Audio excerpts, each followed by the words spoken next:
തിരുവനന്തപുരം കാട്ടാക്കടയിൽ ഭാര്യയെ ഭർത്താവ് വെട്ടിക്കൊലപ്പെടുത്തി.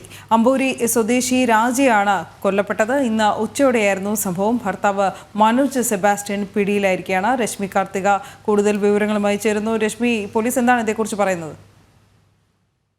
ഇന്ന് 12:00 കൂടിയാണ് ഈ സംഭവം നടക്കുന്നത്. കാട്ടാക്കട അമ്പൂരി ഗ്രാമപഞ്ചായത്തിലാണ് ഭർത്താവ് ഭാര്യയെ വെട്ടിക്കൊലപ്പെടുത്തിയത്.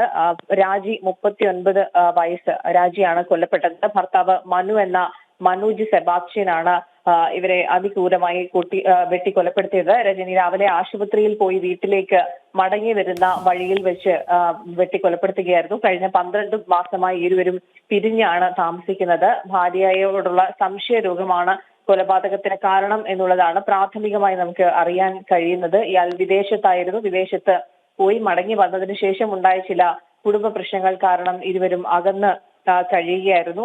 അതിനിടയിലാണ് ഇന്ന് രാവിലെ 12 മണിയോടുകൂടി ഇത്തരത്തിലെത്തി അപ്രതീക്ഷിതമായി ഒരു കുത്തി പരിക്കേൽപ്പിച്ചത്. നെഞ്ചിലും മുഖത്തും മുതുകിലും ഉൾപ്പെടെ ആഴത്തിലുള്ള മുറിവാണ് ഇത്തരത്തിൽ ഉണ്ടായിരുന്നത്. ഉടനെ തന്നെ ഇവരെ ആശുപത്രിയിൽ പ്രവേശിപ്പിച്ചിരുന്നു രാജിയെ. പക്ഷേ ജീവൻ രക്ഷിക്കാനായില്ല. നെയ്യാർ പോലീസ് ഏതായാലും പ്രതിയെ കസ്റ്റഡിയിൽ എടുത്തിട്ടുണ്ട്. ശരി രശ്മി.